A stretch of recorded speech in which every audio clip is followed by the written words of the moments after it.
नमस्कार दोस्तों। कहानियों की श्रृंखला में आज सुनेंगे चित्रा मुद्गल जी की कहानी शून्य। लेकिन उससे पहले मेरा आपसे विनम्र अनुरोध है कि अगर मेरे द्वारा सुनाई हुई कहानियाँ आपको अच्छी लगती हैं तो मेरे चैनल को सब्सक्राइब ज़रूर करें, लाइक करें और अपने दोस्तों और परिचितों में शेयर भी करें। बेल आइकन दबाना बिल्कुल भी ना भूलें। आज सुनिए शून्य। उसका कमरा है। टिपाई पर भाप छोड़ते कॉफी के 2 प्याले रखे हैं। तश्तरी में बिस्कुट हैं। सामने राकेश बैठे हैं, भूतपूर्व पति। मैं दीपू को अब अपने संग ही रखना चाहता हूँ। इस दरमियान लगातार उसके अभाव को झेलता रहा, लेकिन अपने आप को दबाता समझाता रहा, तो बस इसी ख्याल से कि अभी उसे मुझसे ज़्यादा माँ के ममत्व और संरक्षण की ज़रूरत है। आपके अकेलेपन का भी ख्याल रहा। आप और अकेलापन, इन 2 शब्दों ने अनायास उसके स्वाभिमान पर नश्तर चुभो दिए। इतनी औपचारिक भाषा, क्या अतीत बन गए संबंध जिए गए सत्य को विस्मृत कर देते हैं? ठीक है, अब उन्हें एक दूसरे से कुछ लेना देना नहीं, पर आप न कहकर अगर वे उसे पहले की ही तरह सरला कहकर संबोधित करते तो क्या स्थितियां बदल जाती? नहीं, बस उसे अच्छा लगता, बीते सच को सम्मान देने सा। वर्षों बाद हो रही भेंट को नितांत अपनी अपनी व्यवस्था में जीते हुए अनौपचारिक बने रहने देने सा। कितना विचित्र लग रहा है सुनकर। बच्चे का अभाव उन्हें निरंतर सालता भी रहा, और उसे देखने नहीं आ सके तो महज उसके अकेलेपन पर दया कर। आज आए हैं तो यह निश्चय करके कि अब दीपू को अपने साथ ले जाएंगे। उसके अकेलेपन का विचार आज नहीं आया, वह तल्ख हो आई।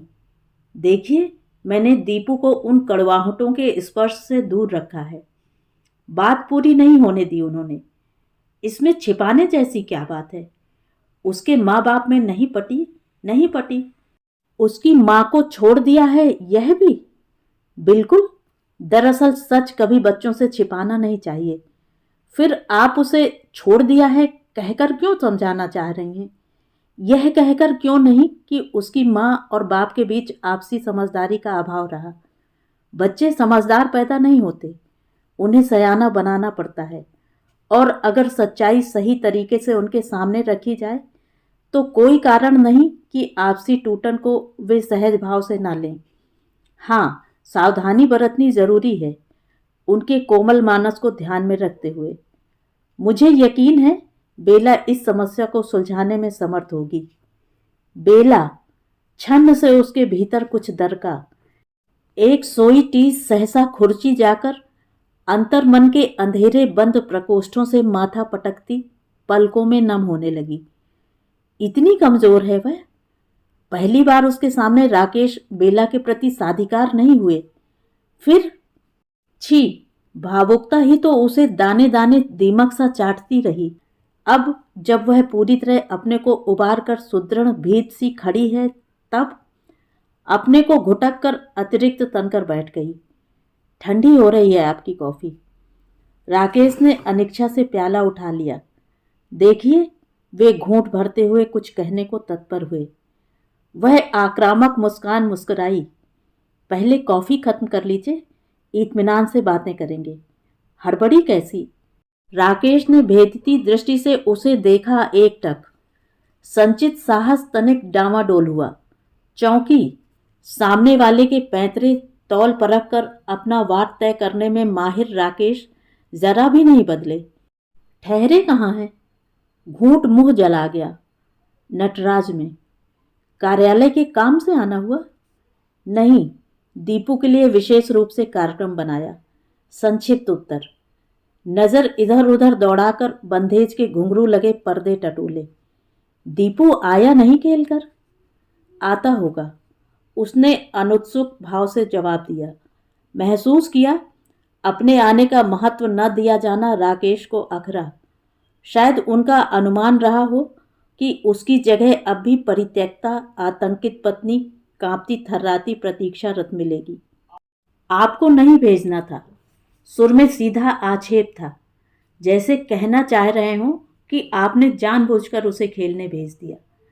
उसने कोई प्रतिक्रिया नहीं दी, बस प्याले तिपाई से उठाते हुए पूछा, आप शायद कुछ और भी कहना चाह रहे थे। हाँ, यही कि कोर्ट के फैसले के मुताबिक 1 साल बाद दीपू को हमारे पास ही होना है, लेकिन बेला चाहती है कि मैं उसे अभी ले आऊं। बेला का तर्क है कि दीपू को केवल माँ के लाड़ प्यार की ही नहीं, बाप के अनुशासन और अंकुश की भी जरूरत है। उसने दार्जिलिंग के लारेटो और ग्वालियर के सिंधिया की विवरण पत्रिका मंगा रखी है। अब दीपू के भविष्य को लेकर आपको चिंतित होने की जरूरत नहीं। वही पुरानी आदत, अपनी, बस अपनी कहने की अधीरता, उसकी भावनाओं की, उसके सोचने समझने की परवाह न उन्हें तब थी न अब। लेकिन अब वह सुने क्यों? बहुत दिनों तक सुनती रही, कटघरे में खड़ी कर दी गई अभियुक्त सी, कि तुम महज एक मामूली औरत हो, हमारे निर्णय तुम्हारी नियति। तब सिर झुकाए उसने सब कुछ स्वीकार कर लिया, अपनी नियति मानकर, यह मानकर कि किसी के मन में अपने लिए बलात् कोई कोना पैदा नहीं किया जा सकता। न सप्तपदी की प्रदक्षिणा को आजीवन ढाल बनाए पत्नीत्व का अधिकार जिया जा सकता है। सब एक तरफ, अम्मा, बाबूजी, जीजी, इधर माँ जी, कि तुम तैश में आकर नादानी न कर बैठना कि कुछ लिख विख कर दे दो या तलाकनामे में हस्ताक्षर कर दो। बच्चा तुम्हारे पक्ष में है। दुनिया का कोई कानून तुमसे तुम्हारा अधिकार नहीं छीन सकता। मुस्लिम धर्म स्वीकार करके भले ही दूसरी शादी रचा ले, पर वह भी बात बनती नहीं दिखती। उसका भी तो खसम बैठा है सिर पर। बनी रहने दे हरामजादी को रखैल। घर की देहरी लांगे तो उठा लेना झाड़ू। जीजी ने उसे मोर्चे पर डटे रहने का साहस बंधाया। घर की देहरी क्या उसके अधिकार क्षेत्र को सुरक्षित रख पाई? एक देहरी बेला की भी तो थी। हिदायतों, सलाहों, सुझावों, सांत्वनाओं के सहारे खोखली और निस्सार मर्यादाओं को दाम्पत्य के नाम पर जिया जा सकता है। कोशिश की थी उसने। जरा शांति से सोचें। उसे अपने में उलझा हुआ पाकर राकेश अपने पक्ष की वकालत में मुखर हुए। क्या अंतर पड़ता है अगर दीपू हमारे पास साल भर पहले आकर रहने लगे? साल भर बाद उसे हमारे पास आना ही है। सोच लीजिए, साल पूरा हो गया। वह अनायास असंतुलित हो उठी। साल भर पहले, साल भर बाद, अदालत जैसे जुमले, क्या यह परस्पर शांतिपूर्ण बातचीत करने का तरीका है? बगैर अदालत के निर्णय का जिक्र किए हुए भी तो वे दीपू को अपने साथ ले जाने का मुद्दा उठा सकते हैं, लेकिन उठाते कैसे? पितृत्व का कोई कर्तव्य, कोई दायित्व आज तक उन्होंने निभाया? किस बूते पर वे उससे बच्चे को मांगने पहुंचते? सिवाय कानून की दुहाई के है क्या उनके पास? उसी हथियार का उपयोग तो वे पितृत्व की आड़ से उस पर किए जा रहे हैं। यह न बातचीत है, न प्रार्थना, न विनम्र निवेदन, न विवेक। यह वही दर्प है जो उसके विरोध प्रकट करने पर उसके तर्कों के समक्ष निशस्त्र हो आक्रामक हो उठता। स्वाभिमान आहत हो तिलमिला उठा। इस दर्प का वह प्रत्युत्तर देगी। घिघियाने वाले दिन अब लद गए। आपको बच्चे के कच्चे सुकोमल मन की चिंता है? बिल्कुल नहीं। उसकी चिंता न आपको तब थी न अब है। एक दिखावा ओढ़ने की इच्छा हुई है अब आपको। तो प्लीज बच्चे के भविष्य के साथ खिलवाड़ न कीजिए। मैं हूं ना, माँ और पिता, सब कुछ। रही बड़े से बड़े स्कूल में उसे शिक्षित करने की बात, तो अपनी औकात भर उसे सेंट एंड्रूज में पढ़ा रही हूं। वैसे एक बात कहूं, अन्यथा न लें। अगर बच्चे की हुड़क इस कदर सता रही है आपको, तो कोई बच्चा गोद क्यों नहीं ले लेते? बेला और आप दोनों का ही ममत्व, पितृत्व संतुष्टि पालेगा। फर्क क्या पड़ता है? बस मानने की बात है। मैं सलाह लेने नहीं आया। राकेश एकाएक उत्तेजित से खड़े हो गए। मैंने सोचा था पढ़ लिख कर आप कुछ समझदार, सलीकेदार हो गई होंगी, मगर देख रहा हूं कुछ नहीं बदला। मैं या आप? जाहिर है कि कौन। यही मैं भी कहना चाहती हूं। गैंडे की खाल ओढ़कर कब तक छिपिएगा? अदालत में मिलता हूं। तिलमिलाहट घुटकते हुए वे दरवाजे की ओर बढ़ गए। उजड गंवार। ठीक है, जितनी जल्दी हो बेटा भी अपने बाप की असलियत जान ले। दरवाजा पार करते न करते वे क्षणांश थमक कर खड़े हो गए। लगा अभी पलटेंगे और क्रोध से बिलबिलाकर उसे दबोच लेंगे, किंतु खून का घूंट पीकर वे सर्र से बाहर हो गए। उसने चाहा था कि वे सुन लें, मर्माहत भी हों। बेबस भी हुए वे। कहीं यह भी महसूस हुआ कि प्रहार किसी चट्टान से टकराकर अपनी दिशा बदल बैठा। खिसियाहट तरल हो आंसुओं में तब्दील होने लगी। क्यों वह असंतुलित हो उठी? क्यों आहत हो उठी वह राकेश के व्यवहार से, उनकी धमकी से? उनके मिलने आने की सूचना के साथ ही तो उसे इस कड़वाहट की पुनरावृत्ति का अंदेशा हो गया था कि ऐसा हो सकता है वे ठीक से पेश न आए। फिर क्यों विचलित हो उठी? उनके मध्य क्या शेष है सिवाय कटु स्मृतियों के? फिर अलग होने का निर्णय तो उसी ने लिया। राकेश ने कहा था, तुम वह पड़ाव हो सरला जिसके दायरे में मैं अपने को हर विवाद, हर लांछन, प्रपंच से मुक्त महसूस करता हूं। तुम अपनी जगह हो, बेला अपनी। पर क्या यही परिभाषा थी दाम्पत्य की, या महज रोटी कपड़ा देकर हिलगाए रहने की साजिश? सभी ने कहा, सब्र से काम लो। एक दिन बेला से विरक्त हो उसका मन घर की ओर पलटेगा। लेकिन कहां से धैर्य सहेजती? उठते बैठते चलते फिरते बेला की प्रेत सी प्रतिच्छाया उस पर मंडराती रहती। डाह का अटूट सिलसिला उसके अंतर मन में खदबदाता खौलता रहता, जहां वह अपनी क्षमता भूलकर बेला की समर्थता का खौफ निरंतर पीती रहती। छीनने वाले हाथ उसे अधिक ताकतवर लगे। फिर अपनी क्षमता का इस्तेमाल कर पाती तो क्या तस्वीर का पहलू अलग होता? शायद अलग होता, शायद नहीं। उनकी तस्वीर का अन्य कोई पहलू हो ही नहीं सकता था। कोई किसी को खींचकर बाहर निकाल सकता है जब अगला तन मन संपूर्ण चेतना से किसी के वजूद में स्वयं को विलय कर अदृश्य हो चुका हो। पत्नी का कलहपूर्ण कटु व्यवहार पति को दूसरी औरत का संसर्ग पाने के लिए उकसाता ही नहीं, जबरन धकेलता भी है। उसके जेठ ने निरपेक्ष भाव से उसे समझाया था। बड़ा अजीब लगा था उसे। सब के सब उससे ही अपेक्षा करते हैं कि वह अपने को समाईपूर्ण बना ले, बेला के प्रति राकेश की आसक्ति को सहज स्वीकार कर ले। मगर क्यों? उन्हें नहीं समझाया किसी ने। दाम्पत्य के टूटने न देने की सारी जिम्मेदारी क्या पत्नी की ही होती है? माली मेम साहब। चौंकी, चेहरा दरवाजे की ओर घूमा। तब तक माली कुंडी में फूलों की पुड़िया खोसकर लौट पड़ा था। उठी, हल्के धुंधलके के बावजूद ट्यूबलाइट जला दी। फिर दरवाजे की कुंडी से फूलों की पुड़िया निकालकर रसोई में बने मंदिर में रखाई और राहदरी में लगे वॉश बेसिन पर आंसुओं से तर हुए चेहरे को अंजरी में पानी भर भर कर छपछपाने लगी। पानी की ठंडक से बड़ा सुकून मिला। प्रकृतिस्थ हुई। आकर फोन पर श्रीमती मेहरा का फोन नंबर डायल करने लगी। उन्हें सूचित किया कि वे राम सेवक के साथ तुरंत दीपू को घर भेज दें। राकेश जा चुके हैं। श्रीमती मेहरा उसकी सहपाठी हैं, मित्र हैं। दीपू शिकायत करते करते सोया कि मैं राम सेवक काका से बार बार कह रहा था कि अब घर चलो, नहीं खेलना आंटी के घर। ममा फिक्र कर रही होंगी। होमवर्क भी बहुत सा करना बाकी है। कल साइंस का टेस्ट है। पर वे सुन ही नहीं रहे थे।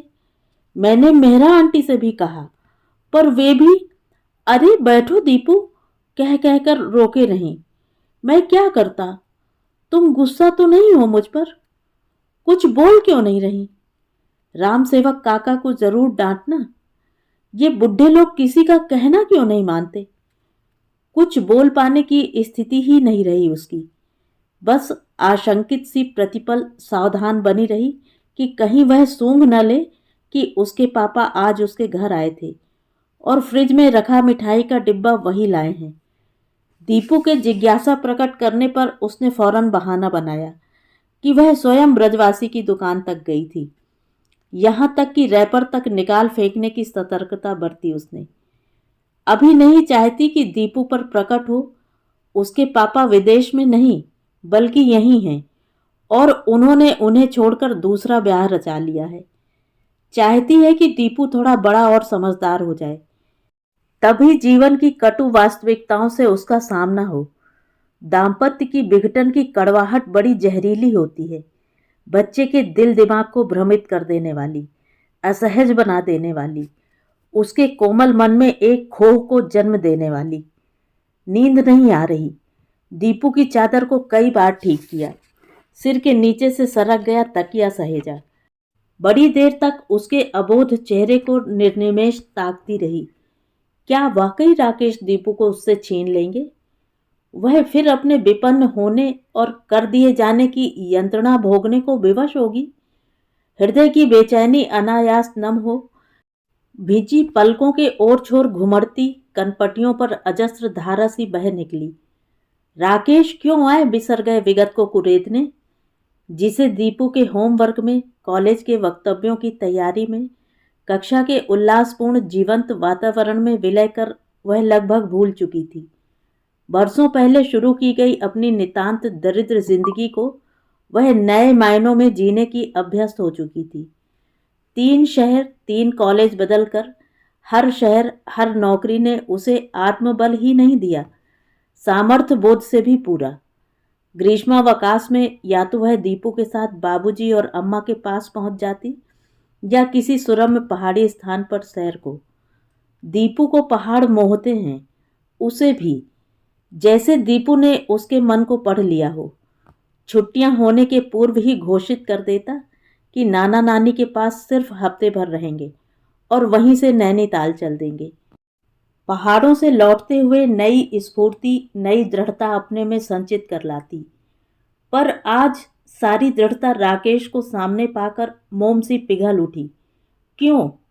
शायद राकेश के समक्ष वह शिकस्त जीवित हो उठी जो वर्षों पूर्व पत्नी के रूप में उसे मिली।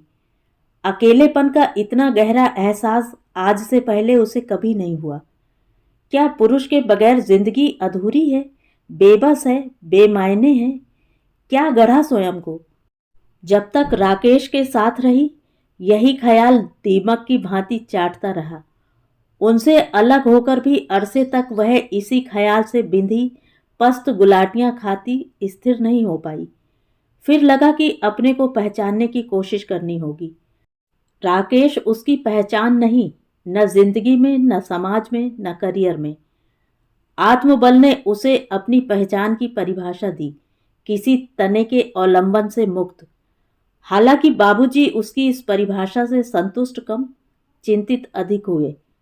पुरुष के महत्व की अनगिनत व्याख्याएं वे जब तक अनिवार्यता के रूप में उसे टिकाते रहे।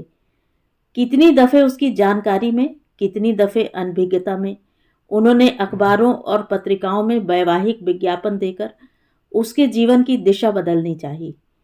कई अच्छे प्रस्ताव आए, मगर उसका मन ना डोला।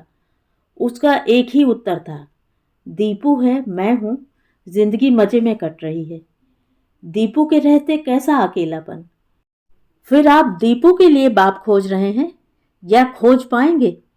एकाध विज्ञापन में पद के अलावा यह तथ्य भी स्पष्ट करके देखिए कि समझदार पति के अलावा बच्चे के लिए एक समझदार बाप की भी आवश्यकता है। सब ठंडे पड़ जाएंगे। 4000 तनख्वाह का लालच भी उस ठंडेपन को आंच नहीं दे पाएगा। इस तर्क से आगे बाबूजी खामोश हो उठते। जीजी ने तो अब उसे अपने मन की हो गई है मानकर टोकना टाकना ही छोड़ दिया। जब पसंद आए एकाध रिश्ते की खातिर वे इस बात के लिए राजी थीं कि दीपू के भरण पोषण की जिम्मेदारी वे अपने कंधों पर ले लेंगी। कहावत भी तो है, माँ मरे मौसी जिए। कहावत ने उसे आश्वस्त नहीं किया। जीजी उसकी ना पर बुझ गईं। वैसे भी उसकी और राकेश की अलगा अलगी के बाद से तो जीजी वह जीजी रही ही नहीं जो कभी अपनी सुंदरता, दक्षता के बलबूते पर सारी दुनिया को ठेंगे पर रखे रहती। बड़ा अक्खड़ स्वभाव था उनका। मजाल की कोई दबा ले और वे दब जाएं। अब कैसी निरीह हो गई हैं। कि उसे देखते ही उनकी आंखें अनायास पनियाने लगती। राकेश के साथ ब्याह के लिए सबसे अधिक जोर उन्होंने ही डाला था। अब पश्चाताप में डूबी हुई छटपटाती हैं कि वह कैप्टन क्या बुरा था। मति मारी गई थी मेरी। वह उनके अवसाद को महसूस करती है, कहती भी है, तुम्हारा क्या दोष जीजी, मेरी नियति कोई तुमने लिखी। पर राकेश के घर से जब लौटी थी, सबसे ज्यादा रोष उसे अपनी जीजी पर ही था। लगा था कि राकेश के नाम के खंदक में उसे ढकेलने वाली सिर्फ जीजी ही हैं। वही तो हाथ धोकर इस रिश्ते के पीछे पड़ गई थी। जैसे यह रिश्ता छूटा नहीं कि वह आजीवन कुमारी बैठी रह जाएगी। अब उनका ग्लानि में डूबा चेहरा उसे भावुक बना देता है। तरस गई है उन्हें उनकी पहले जैसी रंग उमंग में देखने को। कैसी झूम कर फिरकनी जैसी नाची थी उसके ब्याह पर। घंटों बीड़े रचे होंठ, चंपई माथे पर कांच की चमचम टिकुली, कानों में झूम झूम जाते लहराते बुंदे और पांवों में घुंघरू और स्वर में किसी षोडशीय गले की कच्ची उठान। गोरी चली नैहरवा बलम सिसकी दई दई रोवें, बागन में रोवें बगीचा में रोवें, देहरी पे सिर दे मारें, बलम सिसकी दई दई रोवें। पिछले साल उनकी अपनी बिटिया के ब्याह पर जब गौनई हुई, तब सभी ने आग्रह किया, नाचो ना जीजी, पर जीजी नहीं उठी। अलबत्ता वह उठ गई, पर कहाँ जीजी की अलमस्त फिरकियां और कहाँ उसकी अनाड़ी भंगिमाएं। दीपू नींद में बर्रा रहा, ठुड्डी पकड़ के उसका चेहरा हिलाया, दीपू दीपू, लेकिन झचकोरने के बावजूद वह ज्यों का त्यों चियाया पड़ा रहा। हो सकता है उसने कोई डरावना सपना देखा हो। प्यास सी महसूस हुई, उठी और रसोई की ओर बढ़ गई। रोम रोम में बेचैनी अखुआ रही। क्या करे, उठकर बाहर बगीचे में थोड़ी देर टहल ले। समय काफी हो रहा था, इस वक्त टहलना उचित नहीं। वापस बिस्तर पर आकर लेट गई। राकेश कितने बदले बदले से मिले, एक अजनबी से। ऐसा नहीं कि उनके मध्य कभी कोई आत्मीय क्षण ही न उपजा हो। 3 वर्षों तक वे एक दूसरे के प्रति शायद कर्तव्य बोध या शारीरिक भूख से जुड़े रहे, लेकिन उसके लिए यह जुड़ाव न कर्तव्य बोध था, न मात्र दैहिक उत्तेजना। इन दोनों से परे वह राकेश को सचमुच प्यार करती थी, और उन प्रगाढ़ क्षणों में वे हमेशा ही उसे बड़े सच्चे लगे। हालांकि कई दफे यह ख्याल उद्विग्न करता कि बेला के साथ भी तो वे इतने ही अंतरंग होते होंगे। अपनी बेचैनी को उसने अव्यक्त नहीं रहने दिया, बेझिझक कह डाला, तुम ठीक ऐसे ही बेला को भी छूते हो। उस क्षण पाया कि सहसा राकेश की बाहों का कसाव शिथिल हो झूल गया। भन्ना उठे, यही समय मिलता है तुम्हें फालतू की बकवास करने के लिए। अरसे बाद आज का मिलना ठीक 2 पक्षों की तरह। मैं राकेश मिलना चाहता हूँ। शाम क्या कर रही हैं आप? फोन पर पूछा था राकेश ने, और उसके मन में बिजली सी कौंधी पुलकन चंपा की सुगंध की तरह फैलने लगी थी। अपने इस भाव पर उसे विस्मय हुआ। स्वयं को दुर्याया उसने। यह स्त्री की वही पारंपरिक छवि नहीं, एक निष्ठा की प्रतिमूर्ति। तो लगा कि इन सब के परे राकेश को उसने बहुत गहरे प्यार किया है, बेला के प्रति उनकी आसक्ति को जानते हुए भी, और शायद आज भी प्यार का कोई अंश उसमें जीवित है। वरना किसी भी पुरुष द्वारा उसके करीब आने की पहल उसके मन में इसलिए बेमायने हो उठती रही है क्योंकि राकेश के व्यक्तित्व के मुकाबले वे सदैव मामूली लगे। अब जबकि राकेश से उसके सारे ताल्लुकात अपना संदर्भ खो चुके हैं, तब भी हो सकता है दीपू कहीं उसके अवचेतन में इसका कारण हो। पर कितनी विवश है वह। राकेश से सिर्फ घृणा करना चाहती है, चरम घृणा। ब्याह के बाद संभवतः 3रा दिन था या 4था, ठीक से याद नहीं। राकेश के सहकारी मिस्टर मेहता के घर वे ड्रिंक और डिनर का आमंत्रण पूरा करके लौट रहे थे। टैक्सी में सिर्फ वे दोनों थे। उनके बीच दुबकी चुप्पी और बाहर तेजी से पीछे को छूटते लैंप पोस्टों की रोशनी में टुकड़ों टुकड़ों में टूटता दरकता मुंह छिपाता अंधेरा। बहुत आहिस्ता से अपनी हथेलियों को उसने राकेश की हथेलियों की ऊष्मा में कैद पाया। उसे महसूस हुआ जैसे वे उससे कुछ कहने को आतुर हैं, लेकिन संकोच में उलझे हुए निश्चय नहीं कर पा रहे हैं कि बात कहाँ से शुरू करें, कैसे शुरू करें। कुछ कहना चाहते हो? उसने उनका संकोच तोड़ने की कोशिश की। शायद। कहो ना। सरला, हथेलियों का दबाव अनायास कस गया। तुम इतनी निश्चल हो, इतनी संवेदनशील कि मैं तुम्हें अंधेरे में नहीं रख सकता। तुमसे ब्याह मैंने माँ की जिद में आकर किया। अब महसूस हो रहा है कि कितना गलत किया मैंने। एक लड़की है बेला, मैं उसे प्यार करता हूँ सरला, सिर्फ उसे। हतप्रभ रह गई। अचानक एक फंदा अपने गले में कसता हुआ महसूस हुआ और उसका दम घुटने लगा। कोशिश कर संभली, परस्पर विश्वास की नींव डालती सी। जाने दीजिए, जो बीती बात है उसे। यह बीती बात नहीं सरला, मैं अब भी उसे प्यार करता हूँ।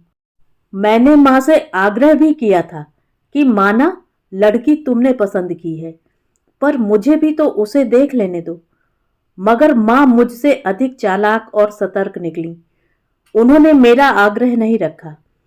अंदेशा जो था कि मैं जरूर अपने संबंधों को जाहिर कर तुम्हें हुस्का दूंगा, ऐसा मैं कई तय रिश्तों के साथ कर चुका था। ऐसी बात है तो आप दोनों के ब्याह में अड़चन किस बात की रही? उसका स्वर अनजाने शुष्क हो आया। अड़चन है बहुत बड़ी, वरना तो हम अपनी मर्जी से ब्याह कर लेते। बेला विवाहिता है और अपने प्रोफेसर पति के साथ रह रही है। लैंप पोस्टों की रोशनी से दरकता अंधेरा किसी प्राणलेवा गैस की भांति उसकी सांसों में घुसने लगा। क्या सुन रही है वह? राकेश बोलते जा रहे थे। हम बरसों पहले इंडिया ट्यूब में एक ही विभाग में थे। उस वक्त वह अपने पति की ज्यादतियों से त्रस्त इस कदर टूटी हुई थी कि उन दमघोटू परिस्थितियों में अगर मैं उसे कंधा न देता तो शायद आज वह आत्महत्या कर चुकी होती।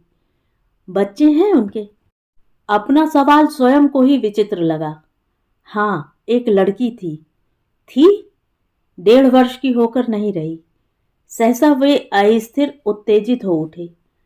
तुम कल्पना भी नहीं कर सकती सरला, दरअसल वह नरक में रहती है, नरक में। बड़ी कोशिश की उस कमीने से तलाक दिलवाने की, पर वह खुर्राट तलाक के लिए राजी ही नहीं होता। कितनी बार बेला उसे छोड़ छाड़ कर मायके चली गई, पर हर बार वह उसके घर वालों को समझा बुझाकर लौटा लाया। उसने बेला के खिलाफ प्रचार कर रखा है कि वह बदचलन है और उसके कईयों के साथ अवैध संबंध है, जबकि इस तस्वीर में मैं बहुत बाद में आया। अब वह मुझसे परिचित है, हमारे प्रगाढ़ संबंधों के विषय में भी। बेला ने ही आए दिन की चिक चिक से ऊब कर कबूल कर लिया। बेला उससे निस्तार पा सकती थी अगर इस मामले में उसके घर वाले उसे संरक्षण देने को तैयार हो जाते, किंतु घर वाले दकियानूसी विचारों के हैं। मैंने तो बेला से 1000 बार कहा कि तुम साहस कर निकल आओ, हम साथ रहने लगेंगे। हमारे संबंध ब्याह की मुहर के मोहताज नहीं।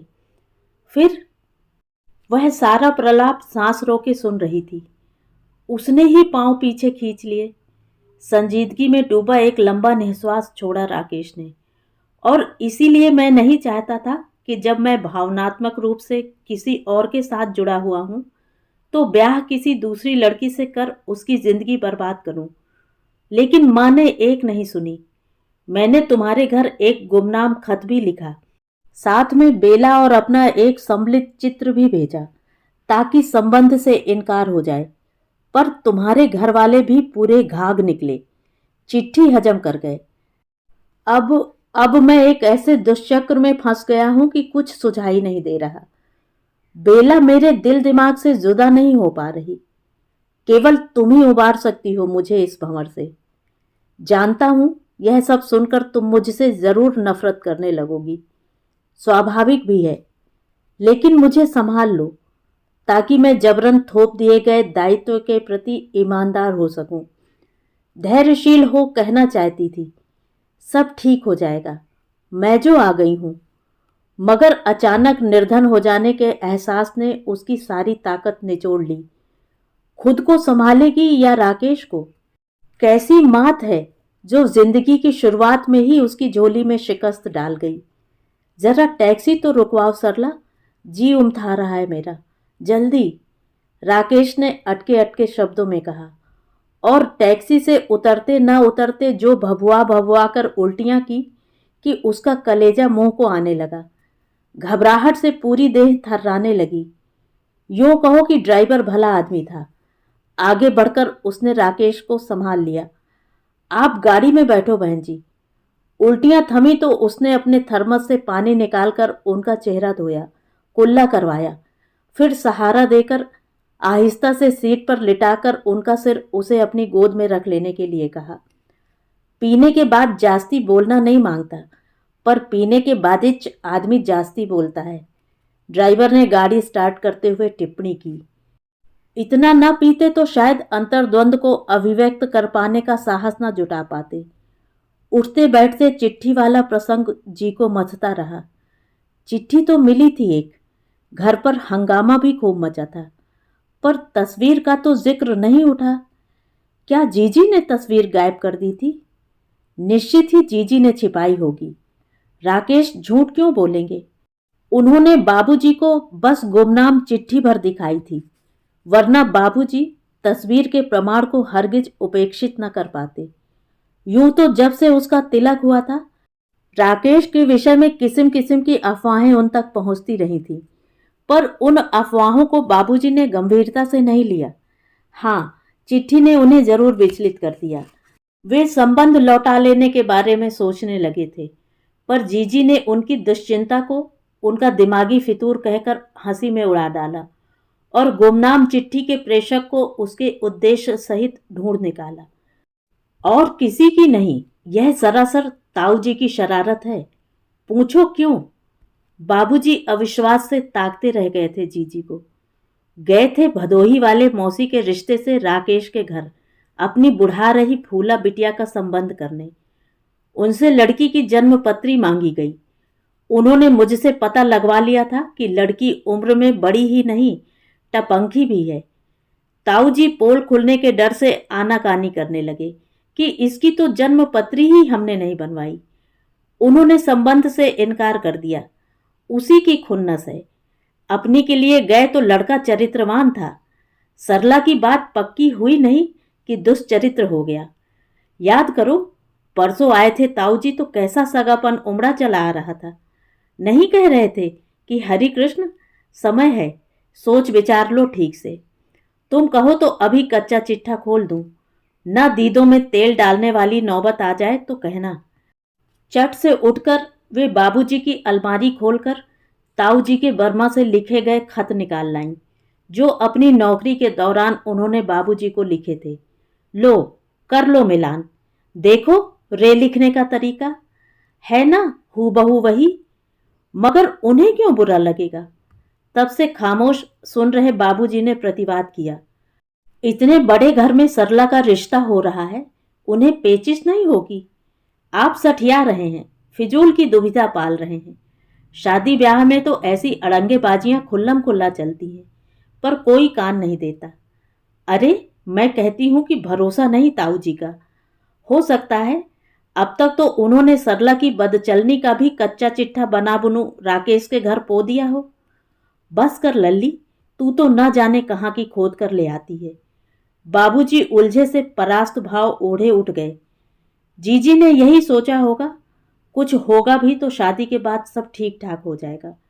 शायद बाबूजी ने भी, शायद माँ जी ने भी, राकेश की माँ, शायद सभी ने, और वह लड़की न होकर प्रयोग हो गई। राकेश ने अपनी और बेला की अंतरंगता को नई सीमा दी, परिभाषा दी, दोस्ती। उसे आश्वस्त किया, मैं एक दोस्त होने की हद तक ही उसकी मानसिक पीड़ा का भागीदार बनूंगा, मगर उस हद के भीतर तुम्हारा किसी भी प्रकार का हस्तक्षेप सह नहीं होगा। वे हदें क्या होंगी? उनका प्रत्युत्तर था, तुम्हारे अधिकार को ठेस न पहुंचे वहां तक। उन दोनों के मध्य यह भी तय हुआ कि एक दूसरे से कुछ छिपाएंगे नहीं। कोई अमान्य घटा तो आमने सामने बैठकर सुलझा लेंगे। पर जब जब वह उनके और बेला के विषय में अनर्गल सुनती, पूछे बिना नहीं रह पाती। राकेश का निरंतर एक ही जवाब होता, औरों की बातें सुन सुनकर कब तक मुझे कटघरे में खड़ा करती रहोगी? आखिर शक सुबह की कोई सिर पूछ तो हो। मुझे तो लगता है सरला, औरों के बहाने कहीं तुम खुद ही अपने मन में बैठे हुए संशय की पुष्टि करवाना चाहती हो। तो क्या संशय कपोल कल्पित है? कपोल कल्पित ही है। झूठ। तुम मद्रास वाले दौरे पर बेला को साथ नहीं ले गए? एकदम झूठ। राकेश हठात तिलमिला उठे। तो ठीक उसी रोज बेला को अपनी बुआ के यहां जाने की क्या आ पड़ी? मैं उसका सेक्रेटरी नहीं कि उसकी हर गतिविधि का हिसाब किताब रखूं। हाँ, आज शाम को मैं उससे जरूर मिल रहा हूं। सुन लो। वह तो मैं सुन रही हूं, पर यह भी तो जान लूं कि बेला तुम्हारे साथ नहीं गई तो वह डबल बेड वाला स्वीट किसके लिए बुक हुआ था तुम्हारे नाम से? कंपनी पैसे भरती है। मैं चाहूं तो महाराजा स्वीट बुक करा के रहूं। तुम्हें मतलब है। तुम झूठ बोल रहे हो। तुमने सही बात न सुनने की कसम खा रखी है तो मैं क्या कर सकता हूं? और अगर तुम मेरी बात समझना ही नहीं चाहती तो मैं तुम्हें समझाने से रहा। मान लो यह सारा फितूर महज मेरा वहम है, पर तुम क्यों सुनकर आपे से बाहर हो उठे? इसलिए कि घर में घुसते ही तुम मुझे जिस संदेह भरी दृष्टि से घूरना शुरू कर देती हो, बर्दाश्त नहीं हो पाती। एकदम चिड़चिड़ी और शक्की होती जा रही हो। ईर्ष्या, द्वेष, लांछन के सिवा तुम्हारे पास है ही क्या? उसने बात पूरी नहीं होने दी। तो हम दोनों के बीच इस तनातनी का कारण महज मेरा शक्की स्वभाव है, कोई सच्चाई नहीं। सच्चाई है, पर इतनी ही कि हम मिलते जरूर हैं, लेकिन वह सब भी करते हैं जो करते थे। संभलने और संभालने का बहाना तो मुझे भावनात्मक रूप से बेवकूफ बनाने के लिए किया गया है, ताकि जिसे घर में लाकर पटक दिया है वह मुंह सिए बैठी रहे। तुम बेला के साथ मौज मारते रहो, उसके दुख बांटते रहो कि कहीं वह विक्षिप्त ना हो जाए, जिंदगी से टूट ना जाए। भले ही मैं उस स्थिति में पहुंच जाऊं, पहुंच ही रही हूं, पर तुम्हें क्या परवाह? भला तुम में और बेला के उस खूसट पति में क्या अंतर है? तड़ाक तड़ाक राकेश का हाथ उठ गया। उसकी कनपटियों से जैसे चिंगारी की फुहारें छूटी। आगे याद नहीं कि कैसे वह फर्श पर मुंह के बल गिरी। माथा फट गया। डॉक्टर आया, घाव पर 4 टांके आए। होश आया तो अपमान और अकेलेपन की कसक से छत बिछत वह रात भर बिस्तर पर पड़ी बिलखती छटपटाती रही। रोज रोज की कलह, क्या वही जिम्मेदार है? राकेश का कतई दोष नहीं। फिर आज यह अमानुषिकता? हो सकता है कल बेला के प्यार में अंधे राकेश उसकी गर्दन ही दबा दें। कितना नाटक सहे? कब तक अपने दिल दिमाग को झूठी तसल्लियों का पुर्जा थमाती रहे? राकेश सरासर झूठ बोल रहे हैं।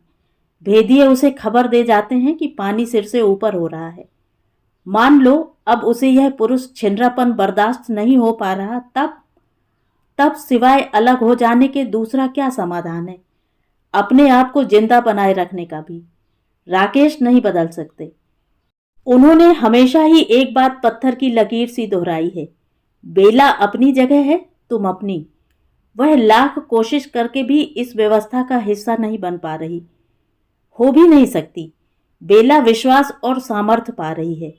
वह इसी विश्वास और सामर्थ्य के भरोसे अपने पति से लड़ रही है। उसके हाथ खाली हैं। कोई भी तो संबल नहीं जिसके सहारे वह अपनी लड़ाई जारी रखे। सब कुछ जान समझकर उदार मना हो। कोशिश की तो थी कि बेला को वह राकेश की जिंदगी में एक खूबसूरत अतीत ही बना रहने दे, लेकिन इतना सोचेगी तो निश्चय ही दिमाग फट जाएगा। एक उपाय दिमाग में कौंधा, बेला के पति से भेंट करे, उनके सामने गिड़गिड़ाए, झोली फैलाए कि वे क्यों अपनी पत्नी को इतनी छूट दे रहे हैं। उसकी जिंदगी उजड़ रही है। आखिर उनका पुरुषार्थ क्या घास खाकर बैठा हुआ है? पर जानती कहाँ है उन्हें? कैसे मिले उन्हें? क्या कर सकेंगे वे?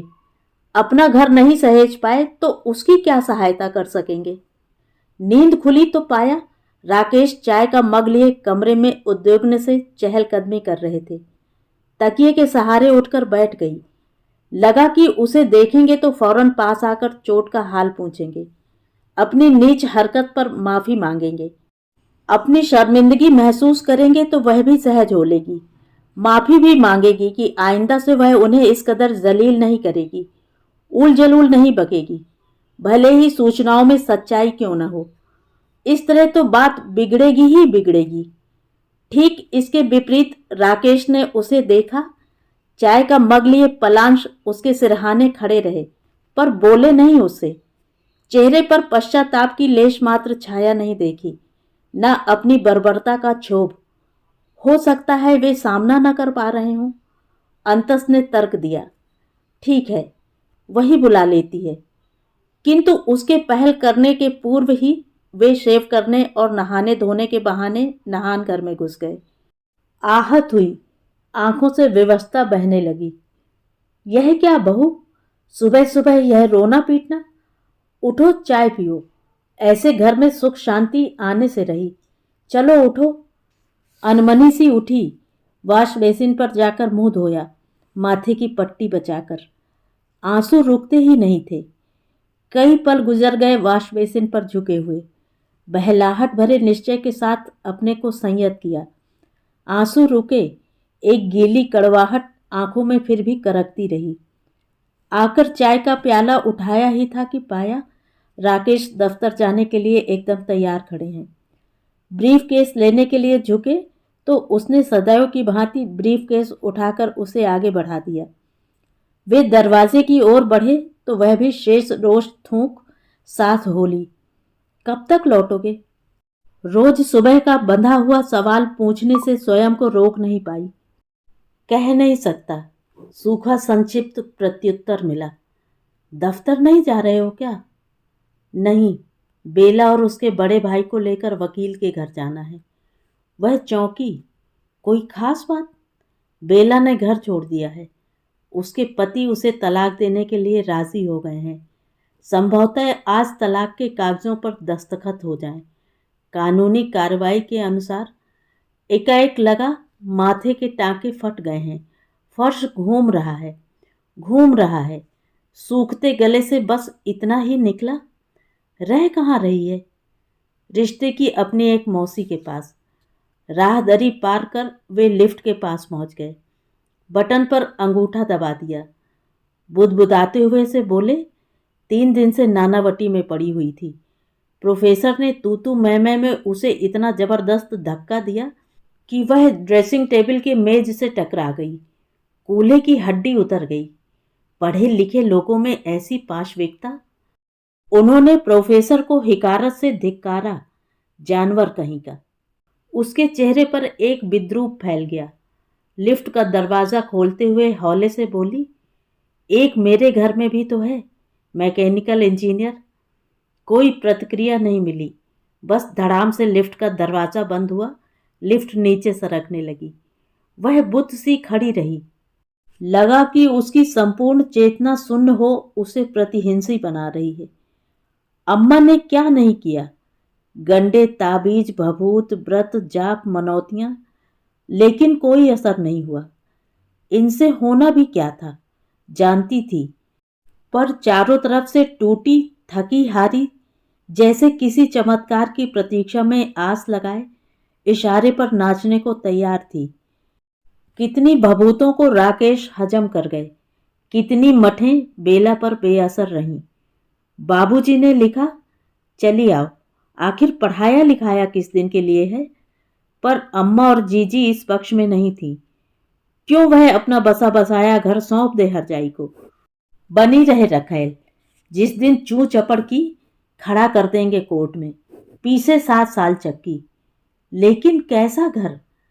बसा बसाया होने मात्र से क्या वह यूं पड़ी दोजख की आग में भूनती रहे? जब से बेला को तलाक मिला, राकेश हफ्ते में 4 दिन उसकी मौसी के घर पर बिताते हैं। दीपू से उन्हें विशेष लगाव नहीं नजर आया कि उसके ममत्व में बंधे भागे भागे आए। फिर जितनी देर पास रहते, एकदम दूर दूर बने रहते। वह पीठ पर हाथ रखती तो सोने दो कहकर उसे झटक देते। झटकना उसे दुत्कारना ही लगता। एक दिन उसने निर्णय ले डाला, वह बाबूजी के पास रहकर अपने कॉलेज में अध्यापन के लिए आवेदन करेगी। शादी से पहले प्रिंसिपल मिसेस अग्रवाल का उसे स्टैंडिंग ऑफर था।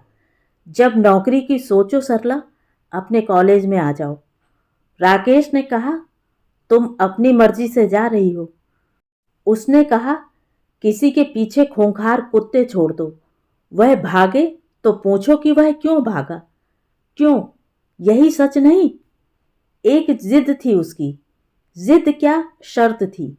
वह बेटे दीपेश को अपने साथ नहीं रखेगी। बस हंगामा खड़ा हो गया। सहानुभूति के चोचले ने गोता खाया। यह माँ है, ऐसा सख्त कलेजा। अरे बच्चे का मुंह जो औरत बीहड़ से बीहड़ दुख दुत्कार काट लेती है, वह टस से मस नहीं हुई। वे दोनों स्वच्छंदता से मौज मस्ती मारे और वह बच्चा पालती विसूरती रहे। फिर नौकरी कहीं दूसरी जगह लगी तो बच्चे को कौन संभालेगा? संभाले ना बेला, बच्चा तो राकेश का ही है।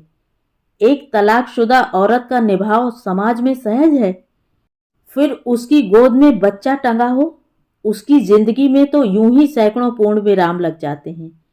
उसके जीने के सारे हक खत्म हो जाते हैं। चारों तरफ होती है संदिग्ध लांछित करती निगाहें, सैकड़ों प्रश्न चिन्ह। राकेश भी जिद पर उतर आए। मामला अदालत तक पहुंचा, लेकिन निर्णय राकेश के हक में हुआ। बच्चा 7 साल का होने तक मां के संरक्षण में रहेगा। खर्च राकेश देते रहेंगे।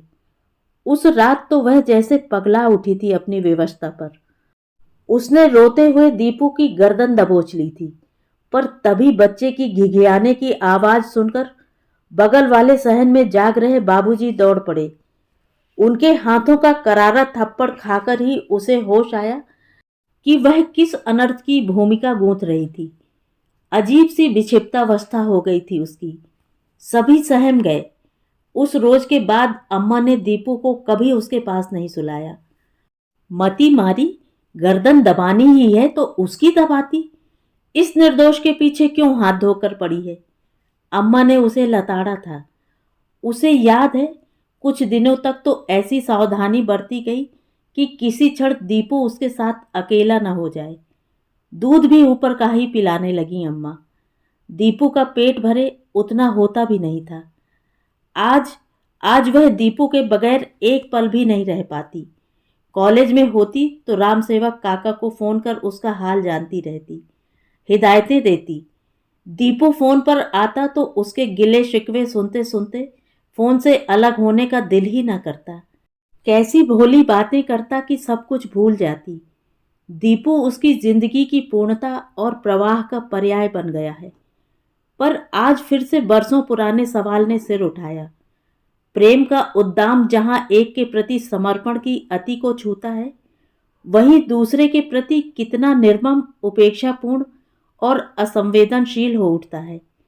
यही अनुभव तो दिया है जिंदगी ने उसे, वरना बेला की भावनाओं को पूरी संवेदना से समझने और प्यार करने वाले राकेश उसके प्रति इतने निष्ठुर कैसे हो पाते?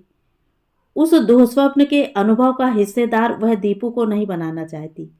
राकेश के प्रति अपनी कड़वाहटों के बावजूद उसने दीपू के मन में बैठी डैडी की तस्वीर को कभी गंदला नहीं किया, चाहे उसे बर्थडे के लिए राकेश के नाम से स्वयं कार्ड डालने पड़े हों या परीक्षा के नतीजे पर शाबाशी के पत्र लिखने पड़े हों। सारे दायित्व निभा रही है वह। उसकी शांत सुचारू जिंदगी में एक ढेला फेंक गए हैं राकेश। अच्छी तरह जानती है राकेश दीपू को क्यों लेने आए हैं। जब वह बच्चा नहीं रखना चाहती थी, वे दीपू को रखने को कतई तैयार नहीं हुए। अब संरक्षण की अवधि से पूर्व ही बच्चा लेने आए हैं। क्यों? इसलिए नहीं कि सहसा उनके हृदय में पितृत्व का स्रोत फूट पड़ा या बेला ममतामयी हो उठी, बल्कि इसलिए लेने आए हैं कि अब उनके समृद्ध दाम्पत्य में एक ऐसा शून्य पैदा हो गया है जिसे वे किसी उपाय से नहीं भर सकते। दीपू ही उसका एकमात्र विकल्प है। साल भर पहले जीजी ने लिखा था कि एक स्कूटर दुर्घटना में राकेश और बेला बुरी तरह जख्मी हो गए। बेला मरणासन्न पड़ी है। उसका 5 महीने का गर्भस्थ शिशु भी नहीं बचा और तो और सुना है उसे बच्चेदानी भी निकलवानी पड़ी, वरना उसका बचना मुश्किल हो जाता। अब बेला कभी मां नहीं बन सकेगी। एक विद्रूप भरी मुस्कान उसके होठों पर खिल आई। आज बेला उसके सामने हाथ पसारे खड़ी है। आज उसके पास कुछ है जिसके लिए बेला पूरी जिंदगी तरसती रहेगी, तड़पती रहेगी। आज लड़ाई उसके और राकेश के बीच नहीं, उसके और बेला के मध्य है, और वह बेला से लगातार मात की बिसात नहीं जी सकती। बरसों से एक शून्य उसकी जिंदगी का हमसफर रहा। अब बेला को भी उसी अंधेरी घुटन भरी खोह से गुजरना होगा। दीपू को नहीं पा सकती वह, हरगिज नहीं। राकेश और बेला से अब वह कोर्ट में ही मिलेगी और देखेगी कि दुनिया का कौन सा कानून, कौन सी ताकत उससे उसका बच्चा छीनकर बेला की गोद भर सकती है, चाहे उसे सुप्रीम कोर्ट तक क्यों न लड़ना पड़े। तो ये थी कहानी। कहानी आपको कैसी लगी कमेंट करके ज़रूर बताएं।